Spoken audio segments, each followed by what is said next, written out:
لیکن اب میں عمران خان صاحب کی اس بات کو ضرور مانوں گا کہ مداخلت شاید تھی. اسی دوران ہم دیکھتے ہیں کہ مداخلت ہمیں ملتی ہے بیرون ملک. پہلے مداخلت، اب مجھے یقین کرنا پڑا عمران خان صاحب کی اس بات کو کہ مداخلت ہوئی رجیم چینج کے اندر، کیونکہ اب ہم کانگریس کا ایک لیٹر دیکھ رہے ہیں اور ہمارے وہاں تو ہم اتنے بے حس اور بے شرم ہو چکے ہیں. اور جب میں یہ آپ سے بات کر رہا ہوں تو میں بڑا کیٹیگوریکلی کلیئر کر دوں، نہ میں حکومت کے بہاف پہ بات کر رہا ہوں، نہ میں کسی اور کے، بڑے ایز اے پاکستانی اور ایز اے سٹنگ سینیٹر بات کر رہا ہوں کہ ہمارے وہاں بے حسی بے شرمی یہ ہے کہ کوئی بھی آ کے مداخلت کر لے، کوئی بھی آ کے بات کر لے، ہمیں کوئی فرق نہیں پڑتا. لیکن اب میں عمران خان صاحب کی اس بات کو ضرور مانوں گا کہ مداخلت شاید تھی. دیکھیں جی، میں پرانا پی ٹی آئی کا ورکر رہ چکا ہوں، تو میری تو آخری وقت کوشش ہوگی کہ عمران خان صاحب کی جیل میں رہنے کا فائدہ اٹھاتے ہوئے سب مال بھی نہ بنائیں اور اقتدار کو انجوائے بھی نہ کریں، کیونکہ اس ملک کے اندر اکثر و بیشتر ہم نے یہ دیکھا ہے کہ جو پاپولر لیڈر ہو جاتا ہے اس کے قریب کے لوگ، خاندان کے لوگ یا اس کی جیل کا فائدہ اٹھاتے ہیں، پیسہ بھی بناتے ہیں، اقتدار کے مزے بھی لوٹتے ہیں، یا پھر جنرلائز بات کر رہا ہوں کہ کئی لوگ ہمارے وہاں اس ملک کے اندر لیڈرز ہیں جو شہید بھی ہو گئے اور ان کی لاش پہ بھی سیاست ہوتی رہی. تو یہ نارم بڑا نارمل نارم رہا ہے بدقسمتی سے، اور عمران خان صاحب کو بچانے کے لیے اب ان کے پاس تو کوئی ساتھی راہ نہیں ہے، تو سب ڈرامے بازی کمپرومائز لوگ ہیں. جو میں نے آپ کو پہلے کہا تھا، جس طریقے کی میں نے آپ کو کہانی سنائی تھی، ویسے ہی آپ نے دیکھا کہ لوگ نکل بھی گئے، پروٹوکول بھی آ گئی، گاڑیاں بھی آ گئیں، ہوٹر بھی بچ گئے، اور اب کہانی کے لیے سب اندر خانے مل کے ڈرامہ کر رہے ہیں غریبوں کو مروانے کے لیے، پھر آگے لا رہے ہیں. دہشت گردی ہمارے ملک کا ایک حصہ چل رہا ہے، اللہ خیر کرے. اور اسی دوران ہم دیکھتے ہیں کہ مداخلت ہمیں ملتی ہے بیرون ملک. پہلے مداخلت، اب مجھے یقین کرنا پڑا عمران خان صاحب کی اس بات کو کہ مداخلت ہوئی رجیم چینج کے اندر، کیونکہ اب ہم کانگریس کا ایک لیٹر دیکھ رہے ہیں اور ہمارے وہاں تو ہم اتنے بے حس اور بے شرم ہو چکے ہیں. اور جب میں یہ آپ سے بات کر رہا ہوں تو میں بڑا کیٹیگوریکلی کلیئر کر دوں، نہ میں حکومت کے بہاف پہ بات کر رہا ہوں، نہ میں کسی اور کے، بڑے ایز اے پاکستانی اور ایز اے سٹنگ سینیٹر بات کر رہا ہوں کہ ہمارے وہاں بے حسی بے شرمی یہ ہے کہ کوئی بھی آ کے مداخلت کر لے، کوئی بھی آ کے بات کر لے، ہمیں کوئی فرق نہیں پڑتا. لیکن اب میں عمران خان صاحب کی اس بات کو ضرور مانوں گا کہ مداخلت شاید تھی رجیم چینج کے لیے اس ٹائم پر، کیونکہ اب اچانک سے چیمپئنز آ گئے ہیں، کانگریس آ گئی ہے، یو ایس آ گیا ہے کہ جی ہیومن رائٹس وائلیشن ہو رہی ہے. بھائی ہیومن رائٹس وائلیشن تو فلسطین میں ہو رہی ہے، چھوٹے چھوٹے معصوم بچوں کو کے گلے کاٹے جا رہے ہیں، تو ادھر تو میں نے کوئی خطر نہیں دیکھا، نہ کوئی آگے بڑھ کے آیا ہے. آپ اپنے آپ کو کہتے ہیں کہ جی ہم سپر پاور ہیں، تو میری نظر میں تو آپ سپر پاور نہیں، میری نظر میں تو آپ لوگ زیرو پاور ہیں. کیونکہ یہ اگر آپ کا اثر رسوخ ہے کہ غریب بچوں کے گلے کٹ رہے ہیں فلسطین کے اندر، تو آپ کو وہاں کوئی ہیومن رائٹس وائلیشن نظر نہیں آتی. عافیہ صدیقی کا کیس ہے، وہ اس میں ہیومن رائٹس وائلیشن آپ کو نظر نہیں آ رہی. کشمیر کے اندر ہیومن رائٹس وائلیشن آپ کو نظر نہیں آ رہی. پھر میں آپ کی کون سی بات کو مانوں، آپ کی کون سی پالیسی کو مانوں، کون سی دقیانوسی فیلڈ پالیسی کو مانوں؟ آپ پہلے ہم نوالا ہم پیالہ تھے صدام حسین کے ساتھ، 32 سال اس کو راج کرنے دیا. پھر ایک دن اچانک سے پالیسی آ گئی جی کانگریس یا یو ایس کی طرف سے کہ جی ویپنز آف ماس ڈسٹرکشن کے ویپنز پڑے ہوئے، وہاں تباہی پھیر دی، اس کو رجیم سے ہٹا دیا. آج تک وہ ویپنز آف ماس ڈسٹرکشن جو ہیں وہ کہیں نظر ہی نہیں آئے ہمیں. افغانستان کے اندر آپ آئے، آدھے رستے میں چھوڑ کے چلے گئے، وہاں ہمرز، ہیلی کاپٹر، گولہ بارود، بندوقیں، نائٹ ویژن گاگل سب چھوڑ کے چلے گئے، نہ اس کے ارد گرد کے ممالکوں کو لسٹ دی، نہ کوئی چیز کی. پھر آپ لوگ چیمپئن بنے ہوئے ہیں، پھر آپ کہتے ہیں ہمارے ملک کے حالات یہ ہو گئے، ہمارے ملک کا. آپ کے ملک کے اندر انگوٹھی پہن کے کوئی وارنٹ لے کے باہر نہیں نکل سکتا. یہ اتنی بڑی امپورٹنٹ ریلیونس ہے. آپ ہم نے قربانیاں دی ہیں، کولیٹرل ڈیمیج کیا ہے، شہادتیں دی ہے ٹیررزم کے نام کے اوپر، لڑائی لڑی ہے، اس کے باوجود آپ کی اب نئی مداخلت ہے کہ جی آپ ہیومن رائٹس وائلیشن ہو رہی ہے. تو بھائی ہیومن رائٹ وائلیشن تو 500 جگہوں پہ اور ہو رہی ہے، وہاں کیوں نہیں پالیسی چینج ہو رہی؟ وہاں کیوں نہیں کوئی آ کے بول رہا؟ وہاں کیوں نہیں کوئی سوال کر رہا؟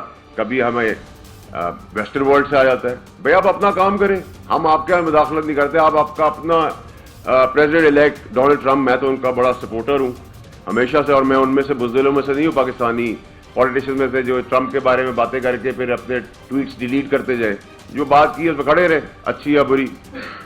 वो अपने आप प्रेसिडेंट इलेक्ट जो होने जा रहे हैं उसको आप बचा नहीं सक रहे, उस पर गोलियां चल रही हैं। आपकी सीक्रेट सर्विस कह रही है, हीले बहाने कर रही है, उसके बाद आपसे रिजाइन करा देते। तो हम में और आप में फर्क क्या है? आप भी डोनाल्ड ट्रम्प की खवातीन के केसेस करते रहे, पूरी दुनिया के केसेस पे करते रहे, हम भी करते रहे।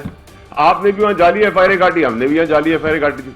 तो ये अगर पाकिस्तान और अमेरिका का मुआवजा करे, कंपैरिजन करे, तो मुझे तो कोई उस पर कोई डिफरेंस नजर नहीं आता। बल्कि हम तो चले डेवलपिंग कंट्री है या थर्ड वर्ल्ड कंट्री है, लेकिन आप लोग चैंपियंस बने तो पूरे चैंपियंस बन के आए। कोयटा में अभी दहशतगर्दी का इतना बड़ा सानिया हुआ है, उधर कोई चैंपियंस नहीं आए, कोई कांग्रेस ने लेटर लिखा, लॉबीइस्ट के थ्रू डॉलर्स दे के मिलियंस, मतलब ये सब इल्जाम तो मैं भी घूम के लगा सकता हूँ। आज जो आप मेरे मुल्क पे इल्जाम लगा रहे हैं, कभी आप मेरी डेमोक्रेसी के अंदर हैं, कभी आप मेरी जुडिशरी के अंदर हैं, कभी आप मेरी इस्टेब्लिशमेंट के अंदर हैं, कभी आप मेरी पुलिस के अंदर हैं।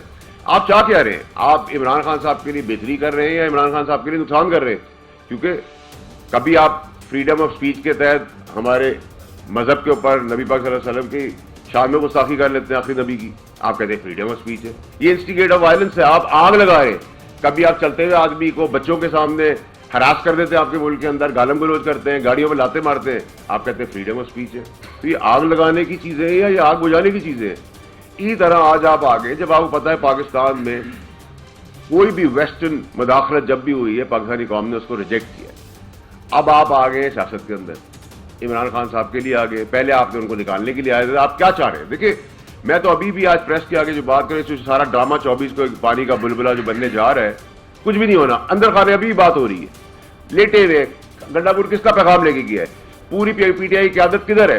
पाकिस्तान जिस हिस्से में नजर आ रही है, सब केपीके में बैठे हुए, कोई अपनी कॉन्स्टिट्यूशन के अंदर है नहीं बैठा हुआ। भाई आप अपने बच्चे लेके आए, किसी का बाप खड़ा हो गया है सियासत करने जेलों के ऊपर, किसी की माँ खड़ी होगी, किसी का बेटा खड़ा होगा, किसी की बेटी खड़ी होगी, किसी की बीवी खड़ी होगी, गुलाम है सारे रियासत। जो सबकी कन्वेंशनल पॉलिटिक्स थी पटवारियों की, उससे ज्यादा घटिया सब नौकरों की तरह पीछे खड़े हुए। जी 35 साल पुराना आदमी अगर 5000 आदमी ही लाएगा, उसको निकाल देंगे। भाई किसी की बाप की जागीर है, ये मुल्क है, पॉलिटिकल पार्टी है, हमने भी 15 साल इसमें दिए, हमें बताएंगे इस पार्टी के बारे में, हम पे कोई हुक्मरानी करेगा। कल मेरा बेटा आके आपसे बदतमीजी करना शुरू कर दे, आप कहेंगे ना भाई बाहर निकलो, वो बदतमीजी नहीं कर सकता, तुम कैसे कर सकते हो? ये अब कौम के आगे तमाशा ड्रामा क्लियर होना चाहिए। होना क्या है? वैसे तो मैं सरप्राइज नहीं होगा कि इस सब प्रेशर के बाद भी इसमें कोई डेट चेंज हो जाए या कोई पोस्टपोन्ड हो जाए, या ये किसी एक जगह पे आ जाए और वहां से फिर कोर्ट एक ऑर्डर कर दे, वो वहां से दूसरी जगह पे शिफ्ट कर दे। 5-7 हज़ार 8 हज़ार आदमी आप केपीके की मशीनरी ला के पाकिस्तान में चढ़ाई की बात करें। मेरा कोई लव लॉस नहीं इस गवर्नमेंट के साथ, ना मुझे पसंद है गवर्नमेंट, और उनकी भी बेअक्ली है कि उनको हैंडलिंग करनी नहीं आती। लेकिन मैं सवाल ही कर रहा हूँ कि आखिर ये जो मदाखलत है हर जगह के अंदर, जो इन्फ्लुएंस कर रहे हैं हमारे अंदर, ठीक है, उसका कौन, हम क्यों ऐसी कौम है कि हमारी सियासतदान है जो सो रहे। मैंने आपको अफगानिस्तान का बताया, मैंने आपको सदाम का बताया, मैंने आपको फलस्तीन का बताया, मैंने आपको कश्मीर का बताया, मैंने आपको अभी कोयटा में जो ब्लास्ट हुआ उसका बताया। कोई कांग्रेस नजर नहीं आ रही, कोई यूएस नजर नहीं आ रही, कोई फ्रीडम ऑफ स्पीच नजर नहीं आ रही, कोई ह्यूमन राइट्स वायलेशन के ऊपर बात नहीं हो रही। ह्यूमन राइट वायलेशन इधर ही है। अब आप मुआवजा करें, ट्रंप के साथ क्या हुआ? I am a great supporter, I really like him, वो अपने मुल्क के लिए अच्छा आदमी है, लेकिन उसको गोली लग गई, गोली चली, किसने चलाई भाई? अब मैं भी आप पे इल्जाम लगा देता हूँ, ह्यूमन राइट्स वायलेशन है वहां भी। इतनी बड़ी स्टेट, इतना बड़ा प्रेसिडेंट इलेक्ट होने जा रहा है, सीक्रेट सर्विस फेल हो गई, फिर आपने उधर से निकाल दिया। तो अगर हम यहाँ कोई चीज होती है तो हम भी किसी को निकाल देते, कभी अपना मलबा आप पे डाल देते, इस पे डाल देते, उस पे डाल देते, फर्क ये है। फिर चैंपियंस क्यों बने हुए? दूसरी चीज ये कि कभी आप 40 आदमी की लेटर लिख रहे हैं, कभी 50, आप 5 से 40 आदमी रख लें। मेरे यहाँ से सेनेटर्स या समेत मेरे अगर कोई पॉलिसी लेटर लिख दे यूएस को, तो उससे क्या फर्क पड़ेगा उनकी जिंदगी को? आपके ऊपर अपने चीजों के, आपकी फेल्ड पॉलिसीज की वजह से पूरे खित्ते में अनरेस्ट है। आतिश न्यूज, पाकिस्तान के सबसे बड़े न्यूज नेटवर्क का हिस्सा बनने का सुनहरी मौका। मुल्क भर से दर्ज झेल आसामियों की जरूरत है। Bureau chief, deputy bureau chief, video editor, city reporter, तहसील reporter, district reporter, crime reporter, press reporter, नुमाइंदा, नामह नगार, चीफ एग्जेक्टिव सैयद जमशेद बुखारी। मजीद मालूमात के लिए इन नंबर्स पर राबिता करें।